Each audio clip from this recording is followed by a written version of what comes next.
from the College by the Lake, Coeur d'Alene, Idaho. Local, regional, national, and international guests discussing the issues and topics affecting the way you live are on Forum, the North Idaho College Public Forum, with your host and moderator, political scientist Tony Stewart. Welcome to the North Idaho College Public Forum. We're very delighted to be with you today. This is a very special program for us. We're going to be doing a viewing of the new facilities and complex at KSPS Channel 7 in Spokane, Washington. It's been our pleasure to be on this station for a very long time, and because of many people's great dedication, they have just finished this wonderful complex. And I would like to really advertise this program as a celebration of this new facility. In order to carry out that program, I'm so pleased to welcome today three guests. Going from my far left is Bill Stanley, who is the Director of Programming and Operations at KSPS. And next to him is Claude Kistler, who is the General Manager of KSPS. And our third guest is Ron Miller, who is on the Friends of Seven board. Gentlemen, welcome to the program, and we want to start by saying congratulations for a project well done. I have not visited all the facilities of PBS stations around the country, but I'm sure that this one has to equal most all of those that are at the top. And again, congratulations. We came over early, Claude, and we did some videotaping last week, and we're going to ask our staff to, at this time, run that tape. I believe it's a little over 5 minutes, and give you the opportunity as General Manager to take us through from before the facility was started with construction and take us all the way through today. At this time, we'll ask the staff to run that tape. Be happy to provide a little bit of an overview for that for you, Tony. We'll start out and see the exterior, the first outside look of the building that went on the air and was completed in 1967. We had a major portion, then a small little annex. Total footage was about 9,200 square feet in its finished form there. And what we're looking at now is the demolition that is taking place, preparing the site. This is the annex that was taken down to actually begin to make room for the expanded part. We expanded the facility by about 17,000 square feet and remodeled about 8,200 square feet. That part there that is going down is part of the new lounge area. And of course it was a difficult site to stage because we're right next to a high school campus, a parking lot facility, and all of the construction activity that takes place. We still had a school that was operating next to us and needed to be aware of their concerns as well. And of course the construction while we're on the air and continue to do production as well. It was an interesting project, to say the least, to coordinate, and provided quite a challenge.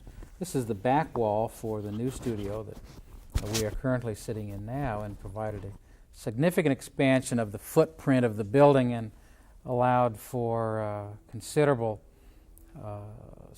additional space to do local production. Moving the technical center was an incredible challenge, and our engineering staff did a marvelous job with the assistance of production personnel. Bill was in there doing some work as well. Fortunately, I stayed away, and the project went quite smooth with respect to the transition of the technical center. I think we lost perhaps 6 hours of airtime. That's remarkable. After sign-off, it was a truly remarkable area with the miles and miles of cable that ran underground. One of our production staff, Jim Zimmer, installing a piece of equipment there in one of the new technical centers for our master control broadcast center there with our director of engineering, our engineering supervisor there. The task of mounting, reinstalling equipment, and there's Bill. We'll see him in another form. And I think I supervised the pizza. This is part of the new staff lounge and kitchen facility that we have, with a number of volunteers and activities that we have going on in the building. Food, refreshments are part of it, and it gave us an adequate area to prepare and to house that activity with respect to membership campaigns that really require that kind of support. The new technical center with our videotape machines, the behind the scenes of the technical center, the racks that were installed with the equipment, substantially improved the heating and ventilation, cooling of the equipment, to provide a longer life. Heat fatigue was a major problem in the old facility. An over-the-shoulder look at one of our production suites, perhaps the suite that they're using now to record this program. as we speak, a complement of equipment, and well laid out, much more so for the convenience of use and the communication of with talent and technical people and the support staff. And this is part of our master control area as well. We were talking before we went on the air, that was a switcher. In the old days, we built a lot of our old equipment. And now, fortunately, we've been able to buy. We didn't buy a lot of equipment, but this area is one of the areas that we really were able to bring about a great deal more efficiency. It's a compact videotape storage system. The units of videotapes that we have, the volume of videotape necessary to store and keep program product on the shelf, it moves easily, it less strain and wear and tear on people, and the cataloging of videotape is much more convenient now than it ever used to be in the arrangement of that activity. We're also housed at KSPS 4 channels of educational cable channels that are broadcast through the Spokane Cox Cable Center, and that's where what you did see. This is an audio booth with the audio recording and distribution equipment that's also housed in a new area, more functional, easier to use and access, and integrate with a number of the other technical operations and areas in the building as well. This is the old studio. It's now our second studio. It was used to stage an awful lot of the furniture and equipment and carpeting and chairs and paint buckets and a variety of things as we made the transition from the new to remodel the old. And now we're in the studio where we're currently recording this program today, and that gives a look of the expanded space, a 3,000 square foot studio where we went from about a 1,200 square foot studio to 3,000. This area is a very important part of our operation as it houses the membership and the fundraising department at KSPS, as volunteer funding support is so critical to our operation. We have a number of volunteers come in. We call that our volunteer work bar, who do a number of tasks for us. We now have a more convenient space for them to operate. One of the real gems we think of the building is the new lobby and the reception area. We have a bridge that gets us, or bridges if you will, from the old building to the new part on the second story. And the new exterior with the glass front. We're not quite finished with the upper part of that with the KSPS-TV that will be displayed there, but see a new look, a much broader footprint. Towards the right of the screen was the old building, and everything to the left of that was new. So we're quite pleased. We're all practically all moved in now, and it's complete, and enjoying the benefits of this marvelous partnership that really helped bring this to completion. I'm so glad we have the video because it's so impressive, and you did an excellent job taking us through all the different parts of the building, although there were some things we didn't have time to take, but I know that the personnel here has great appreciation of this efficiency. Mr. Ron Miller, I know you're a great fan of public television and a dedicated member of Friends of Seven Board. Would you take a few minutes to tell us about how is such a major undertaking successful? I know that it takes money and a lot of dedicated people, and on behalf of the Friends of Seven Board, share that with us, please. Well, we started small. There were about 4 or 5 of us that were on the original board. We never dreamed it would become what it's become today. In fact, everyone told us you'll never get people to donate money for something they can see for nothing on other stations. And we were successful because of Claude and his staff and the dreams they had of creating this marvelous station. As the years went by, people became more and more receptive. But we also have a fine group of people with the Friends of Seven. Our executive director, Patty Starkey, works with Claude, and it's a marvelous combination of two people, both doing their very best to bring about the station that we have today. And the Friends' job is not, we have nothing to do with programming. We don't set up policy for the station. That's not our job. That's Claude's job. But we provide money and volunteers. With that money, employees are paid for, engineers. We pay for some engineers, I believe. We buy equipment, but we're there to support what Claude has created. And I know Bill Stanley, who's with us today, along with Claude, has been deeply involved in working with Friends of Seven and all the fundraising. But without the money that you've been so successful at getting, not only would you not have the amount of quality program we have here, but also, again, this new facility. It's just made this a very healthy station. Well, the Friends are really proud of their part in this new building. In being able to provide some part of the half of the finances for this. And that's why people contribute, is for better programming, for better production. That's why we're here, and we feel we've given the people of not just Spokane, but this whole area and up into Canada who donate money, we've given them something for their money. You've had great support both from the United States and the residents of Canada. There are great friends up there, and we truly appreciate it. We have 2 board members come from Canada, and we listen to what they have to say. They're very important to us. Claude, I have another question for you, and then I'm going to go to your Director of Programming. As we looked at this, obviously this took some resources. Could you take us through a little bit of the history, what this cost, and how you went about putting the package together? Total project cost was just slightly under $4 million. We started a process with our licensee, School District 81, probably in the middle 80s, where I worked with them on the need that we had for an expanded facility for us to grow and achieve some of our potential. It wasn't until 1992 that the school district was finally able to act. They put together a bond issue to improve some elementary schools, to do some things with physical plant and track facilities. And they also included, as part of that bond issue to the community, $2 million in construction funds for the expansion or remodeling of KSPS-TV. That allowed us, if you will, to kind of stick our foot in the water and see what would happen. Fortunately, with a Friends support group, we were able to sit down and meet with some architects, entertain some proposals, and address not just expanding in a small way for that aspect of our performance which enhances School District 81's needs in the instruction and teaching for youngsters, but we took a look at the whole picture, and when it was all added up, it was about a $4 million project. And the district, fortunately, was able to pass that bond issue, commit almost $2 million to the project.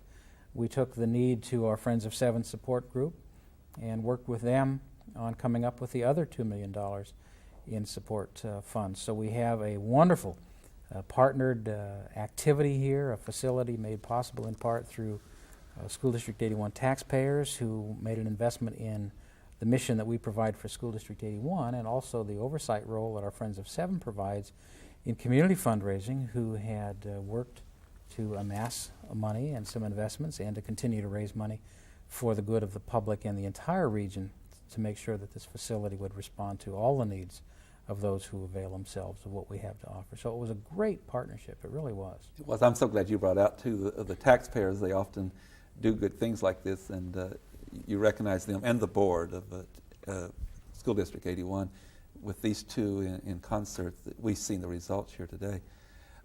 Bill Stanley, who is Director of Programming Operations, I know I've worked with you a long time in relation to our program, and you have a very busy job. And would you take some time to tell our viewers how this new facility has made your job and all those who work with you different and really a way of looking forward to, I would assume, not more efficiency with how you can do everything, but even expand what you possibly can do in the future? I think there's 2 things, Tony, that really will come forth because of this expansion with the studio that we have right now. And that's number one, that we'll be able to get a lot more people into the studio, and that would be for local productions, which we've been doing already this fall. We have a program called At Issue, which airs every month, and we are able to bring 40 to 50 people into the studio for basically an interactive live television program. We'll do that with a city council type of program. We have our Educating Spokane, which our superintendent and board members from the school district come in twice during the year. But it allows us, number one, to have the ability to bring bodies into the studio and do some things we've never been able to do before with that large a number of people. And number 2 would be the efficiency thing, which you did point out. In our old studio, it was difficult to have a setup and to be able to move the cameras more than 3 or 4 feet away from the actual participants. And now, as you've seen in this studio, we're able to spread out, do some real television production, and feel really good about that. So those are probably the 2 biggest things that come about with the expansion. I'd like for you to take us a little bit further, too, and we didn't get everything on video, but I was visiting in some of your operations area, and I know in the smaller building, as you'd walk through, it was really tight quarters. It's hard to get in as you're servicing equipment and so forth. This is much more spacious, isn't it? And does that make it easier to, when things are needing attention, to deal with it? It's really funny in a way, because Claude and I have talked about this before, where it's a large building now, and before you were like a close-knit family in a small house. You were all tightly put together, and now you've made a large expansion, a big remodel, and a new building, and we find ourselves further away from each other, and we are really seeing that we are actually in a large station atmosphere now, where we have different departments in different parts of the building, and we of course have new technology to help us do even better things within the building, but it's a whole new world for us, which is exciting at the same time. So a new era has come about. I'm going to go back to Claude about personnel. Since you're the general manager, you're certainly on top of all this. Would you just take us through the different departments and personnel and what all you're able to do and expand with this facility? Well, very briefly, our departments are administrative, with myself as the general manager, and we have some administrative support and secretarial support for those. Our major departments are our programming and operation under the supervision of Bill, an engineering support department for all of our technical needs, a production department who does local programming and local production through Bill's priorities and activities, and a development department, development fundraising, membership department, customer relations, servicing people who provide volunteer support for us in terms of their money and their time. So I think those are the major departments of our operation, probably not too different from any other type of public broadcasting station. Total staff of about 37, so we're not too terribly large. Most news operations in Spokane run their news departments with about 37 to 40, maybe 45 people, so we're not terribly large, but we're doing an awful lot. The building, its size, gives us the capability, one, to have people working in an environment that is a little bit more appropriate to the job that they do. As you've been here a number of times over the years, you know how small and how packed we really were. We now have a real adequate working environment. I don't think that we have a facility that's too large and too palatial, but it does give us the opportunity to grow as well. There are some things that we need to do in community outreach and developing closer partnerships with people and associations and groups that is relevant to the programming that we provide. We will be able to handle that now in a new facility and staff those activities appropriately. A little bit of growth in engineering as we have a wide service area, and the contacts with people that requires equipment and maintenance and trucks and personnel. Production-wise, we're going to be able to do more as Bill is outlining strategies and objectives to be much more involved in community and the real mission of public broadcasting, whether you're sitting here in Spokane or in the outlying areas of northern Idaho or southern Idaho where this is being shown. Our real goal is to provide services to local people and to be a conduit for information, the conduit for ideas and exchange. And this facility, with allowing us to have a technical center that is well run and maintained, and a production department that is doing the things that we need to do, and a membership department who have the space and the flexibility to bring in more volunteers and provide additional support for us. It just makes it a more functional, more effective and efficient organization so that we can serve people more cost effectively and efficiently. Thank you very much. Mr. Miller, back to the Friends of Seven, would you take our viewers, we talked a little bit about you're providing funds for facilities and for programming and so forth. Would you just kind of lay out, as a member of the board, the various goals that you have concerning what Friends of Seven is all about as far as finances to contribute to the station? It's an interesting question because we're about to do a study on exactly what our mission should be now. You know, it's an interesting project because you've got a school district, you've got the station itself, and you've got a group of citizen friends all working together in harmony to so that this station might exist. And our mission is to work with each one of them, to provide help the facilities, to please the public that watches it, to work in conjunction with Claude and his people, and also provide some support also with the school district. So what exactly our mission will be after we get done looking at all this, I don't know. But we're going to go into session, and it's a new world. We've got a new station. And what exactly that mission will be, we'll find out after we meet. It's good timing, isn't it, with this opening up and with the potential being greater. Bill, I'd like to go back to you. I know that one thing that you do in conjunction with others, and Claude is in charge, is that once a year you invite Friends of Seven in for, I would call a celebration and a review of the next year and all. And we're taping this program in early November, and although it's not airing in December, share with viewers who are far enough away they cannot come particularly to that, to give them an idea, again, as I'm being repetitious with this facility and some new ideas that you may have, but what can we look forward to in the next year, in the next 2 or 3 years, that will be of great benefit to the viewers? Well, I think in conjunction with the station and the new building and remodeling that's going on, we realize, as Claude pointed out, that for us to survive in this world and be an asset to the community and the people that we serve, we have to do more local production. We are certainly looking more into that arena as far as what can we do locally that will help benefit and or stimulate people within our viewing area to actually think about and react to certain things that we may bring them. The programs that I mentioned earlier are ways of doing that. We're also working with independent producers in our area as well.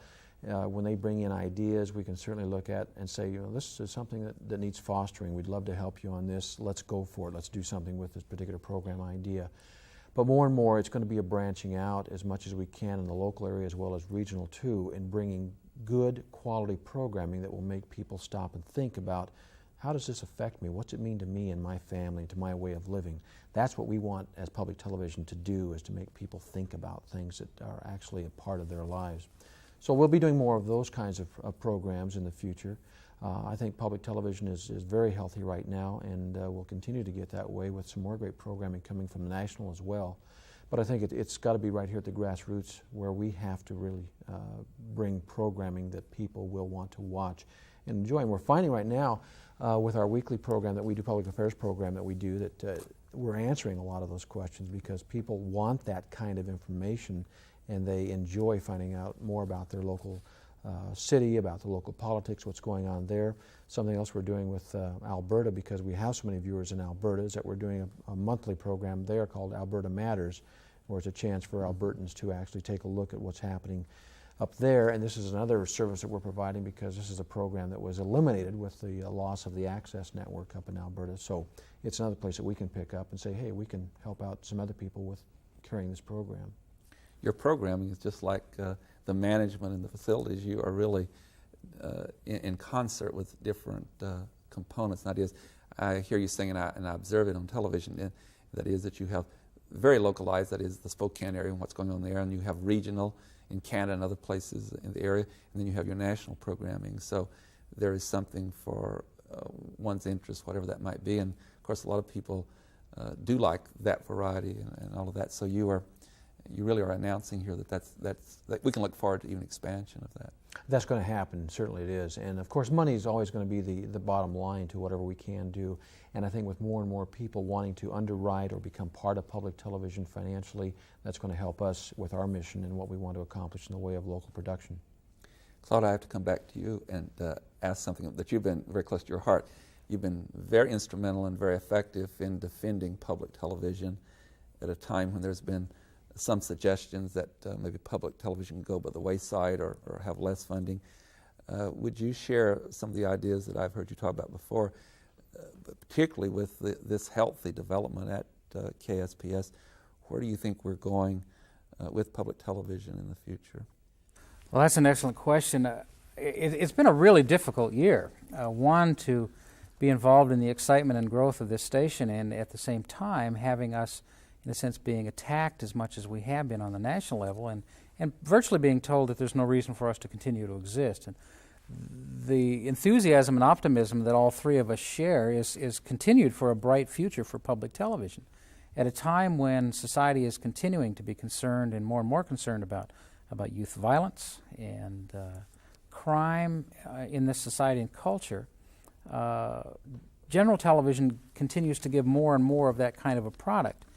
And public television is trying to bring some relevance and meaning into people's lives, and I think at a time when we need civilizing influences in a number of areas of our lives, public television provides that.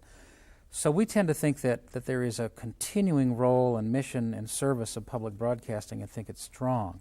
we have found that as those who have attacked public broadcasting in Congress, that our citizens also told them that there is a role and a purpose for public broadcasting, and it is an extremely important and beneficial dollar that is spent by the federal government. And I emphasize a dollar. A dollar per person per year in federal taxpayer support comes into public television, and we leverage that so many times, 5 and 6 times over, to bring you the depth and the breadth of service that we do. So we think there is a tremendous need for public broadcasting in this society today, even more so there was when it went on the air 25 and 30 years ago. So we're optimistic. There's tremendous challenge ahead of us. But ultimately it will come down to the viewer and his or her desire for a strong public broadcasting service. And we're seeing that cry and that rally now. Mr. Miller, I guess this question you can answer it even as a citizen, not necessarily a member of the board of Friends of Seven. As a citizen, what would you have to say about the quality of public television? As Claude has indicated, there's a lot of criticism that in the regular commercial television there's a lot more tabloid approach, more sensational programs, some of the afternoon sensational shows where they reveal all and in their ideas about their personal life. Would you just respond to that and what you think public television does? I think we're more popular than ever. Aren't our ratings better than they've ever been? And I think there are a lot of people out there who want to see the kind of programming we're putting on. And that's why part of our mission now will be we'll have to raise more money than ever. And we're not worried by that. The Friends it's going to be a challenge, but we know the product that's here and we know that people want to see it. So we're going to get the money. And maybe it's a good thing. Maybe the fact that we're going to have to go out and raise more and be more responsible for ourselves could be a good thing, but it's not frightening us. And we're confident that the money will be raised and we're going to be able, and it's not going to be that hard to sell because we've got a good product. And because we're confident because more and more people watch the station. And as a citizen and on the board, more and more people tell me they like what we do, they like the quality of what we do, and it's not what everybody else does. Bill, you just got through telling us about some of the local programming that you are doing and things you are planning. Share with our viewers, I know you have a process you go through and you have a group that does that in selecting national program. You can't take it all, it's too expensive, and even airtime would not be there for all of it. Give us your philosophy and ideas of how best to have the variety of national program that the viewers would support, which they have been. Well, first of all, what we do as a PBS station, we subscribe to the National Core schedule. So you can count on that every year we are going to carry the Masterpiece Theater, the Nova, the Mystery, the Frontline programs when they're fed by the national PBS feed. So we'll always go with that, number one. The second part of that puzzle is what we can do locally acquisition-wise by putting on programs that, this is another part of public television that commercial TV doesn't do, and that is that we listen to our viewers. When we have viewers from Calgary or Lethbridge or even Moscow, Idaho call up and say, hey, why don't you look at getting this program? We actually do that. We take a look, and we have acquired several of those suggestions over the years, and that's why they're on there right now. A lot of the British comedies, some other great dramas and things like that. So these programs do come into our schedule because people have asked for them. So it's a very, very sharing system that we have. Claude, I believe we're getting close to time. I haven't got the signal yet, but you also have a preview magazine. Could you tell us about that and what it includes? Well, the magazine goes to all of our members of the Friends of Seven who give a minimum amount and provides an overview of the monthly program schedule. Close on that. I have seemingly we're out of time. Thank you, gentlemen. We congratulate you again. It's a wonderful facility. And ladies and gentlemen, I know you have found this most enjoyable to see this progress, and I invite you to be with us again next week at this same time. The North Idaho College Public Forum was videotaped live from the studios of Instructional Technology on the campus of North Idaho College for viewing at this more appropriate time. We invite you to join us again next week for another all-new edition of the North Idaho College Public Forum on this public television station.